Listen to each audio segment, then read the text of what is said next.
Découvrez un résumé de l'actualité macroéconomique de la semaine et les principaux éléments à suivre sur les marchés au cours des prochains jours avec Alexandre Baradez, chef analyste chez IG. La semaine qui s'achève a été marquée par des points bas en termes de volatilité sur les indices européens et américains. Donc, une traduction de points hauts depuis plusieurs mois sur la plupart des gros indices européens et américains.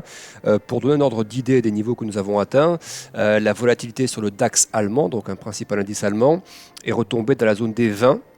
Ce qui signifie que c'est son plus bas niveau depuis le mois de janvier et que donc l'indice allemand a effacé complètement la phase de volatilité apparue lors de l'invasion de l'Ukraine et qui s'est ensuite propagée tout le reste de l'année. Eh bien, on est revenu sur ces niveaux de nervosité entre guillemets sur les marchés allemands, signe que la détente a quand même été extrêmement spectaculaire avec des rallyes qui s'enchaînent maintenant depuis 6-7 semaines consécutives sans grosse respiration. Du côté des États-Unis, c'est à peu près le même schéma. On est sur des niveaux de volatilité qui retombent à 20. Là, c'est le plus bas de 3 mois, donc c'est un peu moins spectaculaire que pour la partie américaine, mais ce sont pour la partie allemande, pardon, mais ce sont les mêmes niveaux de volatilité, ce qui montre quand même que la nervosité ambiante s'est largement détendue. Et on a également observé une petite détente des taux cette semaine, ou en tout cas une stabilisation des taux. Il n'y a pas de tension très particulière.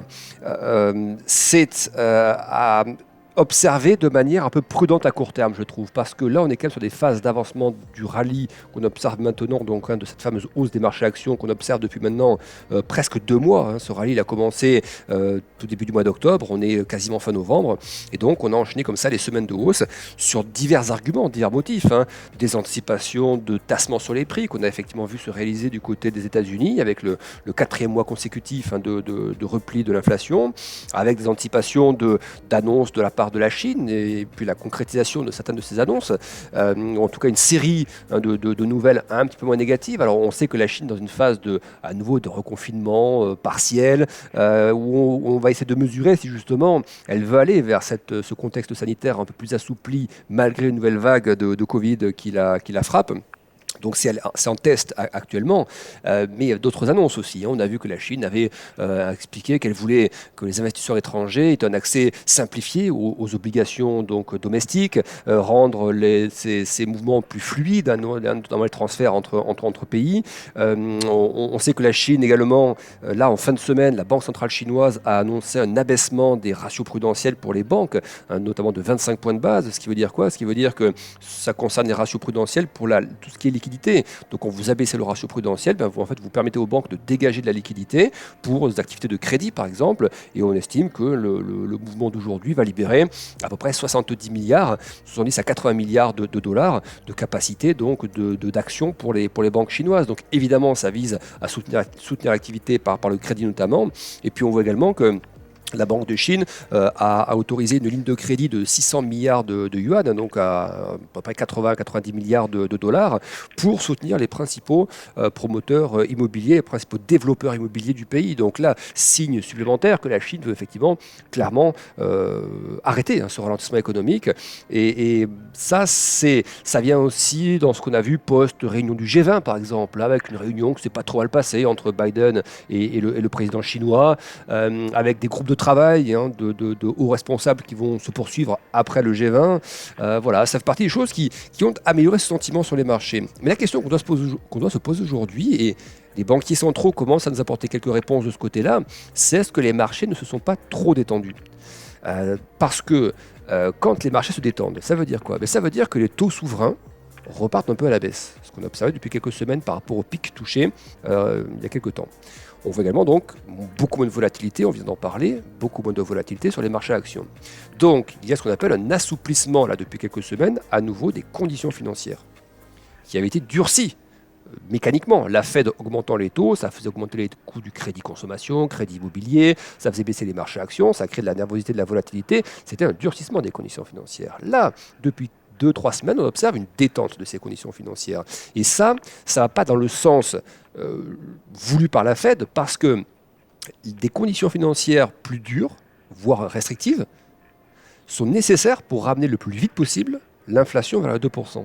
Si les conditions financières se réassouplissent trop fortement, mais vous retardez en fait le cheminement des prix et de la hausse des prix vers des niveaux plus soutenables de 2%, alors qu'on est à plus de 10% en zone euro et qu'on est encore, malgré la détente aux États-Unis, encore à 7,7% d'inflation en rythme annuel. Donc on a quand même quelque chose qui va peut-être un petit peu trop vite de la part, enfin pour les banquiers centraux surtout, parce que ça ne facilite pas leur travail. Et clairement, cette semaine, on a une membre de la BCE, qui s'appelle Isabelle Schnabel, qui est très surveillée par les marchés parce que souvent c'est un peu la voix juste, la voix consensuelle de la BCE qui résume assez bien la position de la BCE. Et que dit Isabelle Schnabel ? Elle dit clairement que le fait que les marchés financiers attendent le pivot, c'est-à-dire ce moment où les banquiers centraux vont commencer à être un peu moins agressifs, à un peu moins relever les taux, à être un peu moins le frein sur la politique monétaire, eh bien Isabelle Schnabel dit que ces attentes du marché, en gros, sont trop excessives et qu'elles affaiblissent le travail mené par la Banque centrale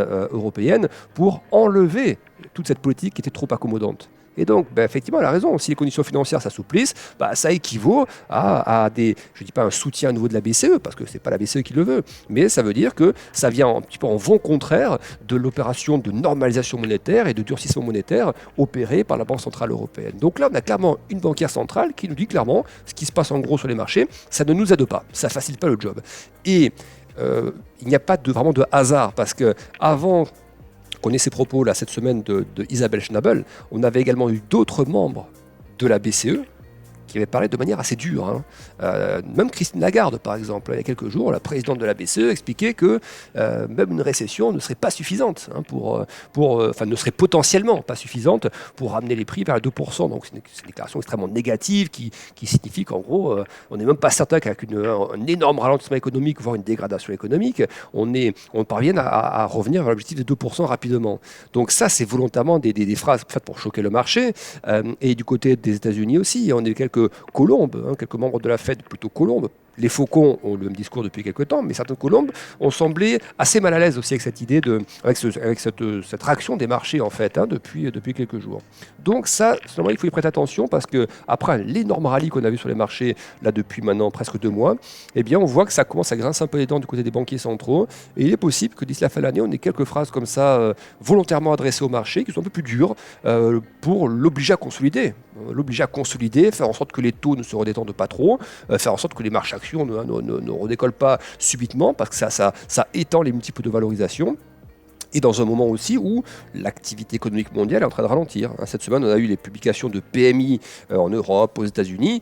Il y a vraiment eu de mauvaises surprises. Le PMI composite pour la zone euro est en dessous de 50. C'est pareil pour les États-Unis. Ça signifie donc qu'il y a une contraction de l'activité. Et cette contraction de l'activité, il faut aussi que les marchés l'intègrent, qu'ils ne soient pas toujours dans le fait de devancer comme ça les choses trop à l'avance. À un moment donné, il y a un ralentissement économique qui va probablement aussi opérer son travail sur les résultats des entreprises. Et ça, je pense que les banquiers centraux veulent aussi qu'il n'y ait pas non plus à nouveau d'actifs mobiliers, donc à la valeur mobilière qui monte trop vite, parce que ça peut créer du coup des déséquilibres d'anticipation, trop d'appétit pour les actifs risqués, et donc c'est pas forcément ce que souhaite, c'est même pas du tout ce que souhaite la Banque centrale américaine dans ce contexte-là.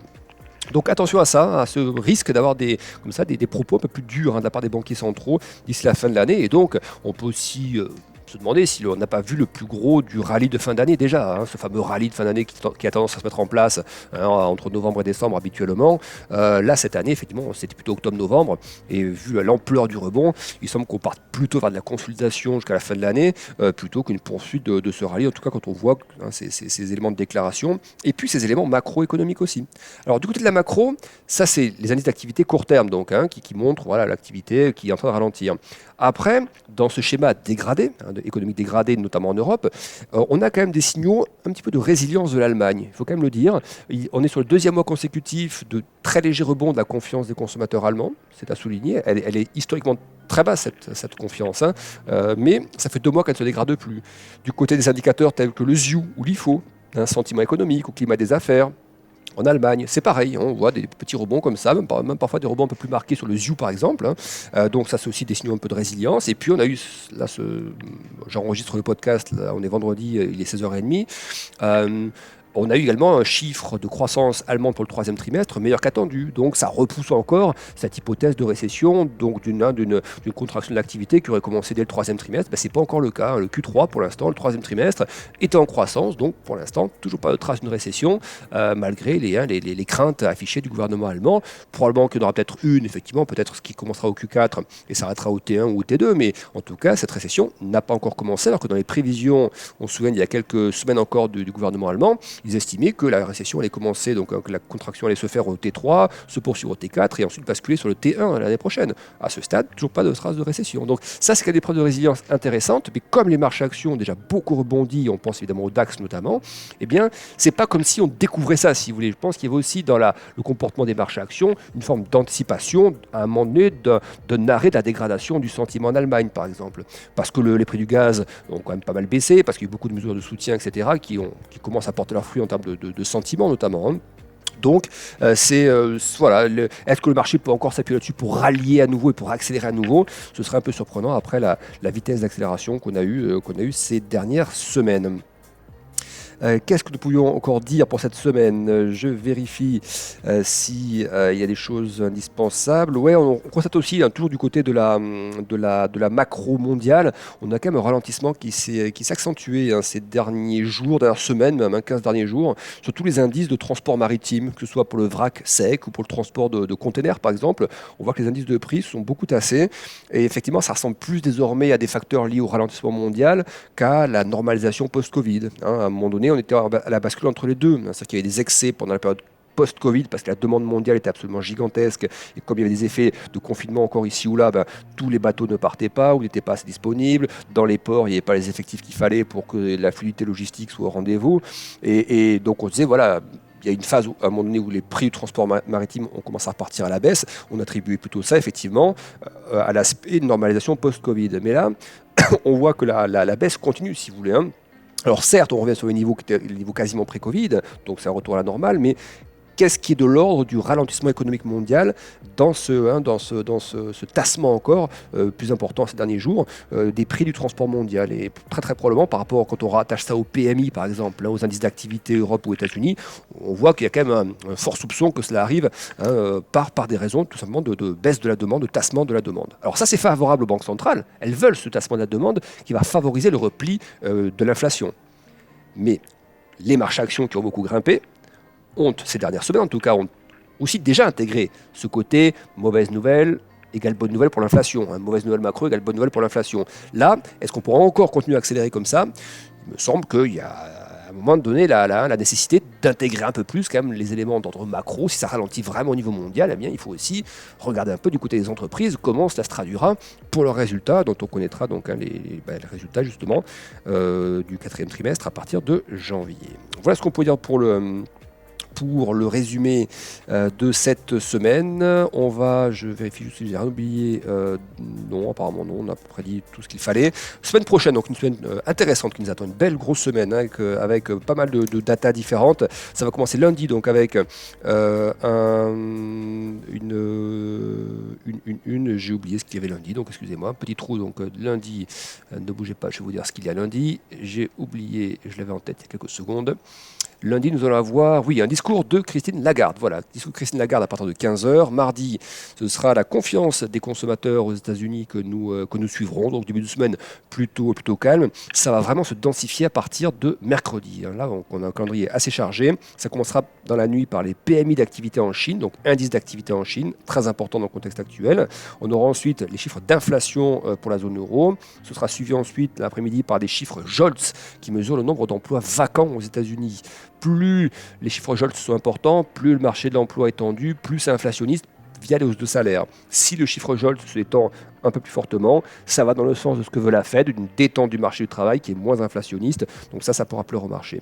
On a ensuite les chiffres ADP. C'est une estimation des créations d'emplois par le cabinet ADP qui précède de 48 heures le rapport officiel américain sur l'emploi. On aura également un discours de Jérôme Powell ce mercredi dans l'après-midi. Jeudi, réunion de l'OPEP. On aura ensuite des données d'inflation aux États-Unis, mais pas l'inflation CPI. Ce sera l'inflation qu'on appelle PCE, qui était une des mesures de l'inflation aux États-Unis. Et on aura également l'indice ISM manufacturier, donc important, on parlait beaucoup des PMI, on verra ce que nous dit l'indice ISM qui est attendu également en contraction. Donc il était à plus de 50, à 50,2 le mois précédent, là on attend légèrement sous 50, aux alentours de 49,8, donc on verra si c'est le cas. Il peut terminer dans la semaine, donc je vous disais, par le rapport sur l'emploi. Il y aura encore une déclaration de Christine Lagarde vendredi dans la nuit, et ensuite ce sera le gros rendez-vous, clairement, le rapport sur l'emploi, où on surveillera les créations d'emplois. On surveillera le salaire horaire moyen, très important par rapport à la pression inflationniste en fait, qui arrive par les salaires.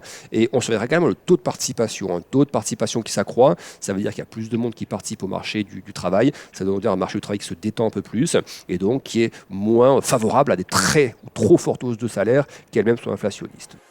Encore merci de nous avoir écoutés. Bon trade et bon week-end avec IG.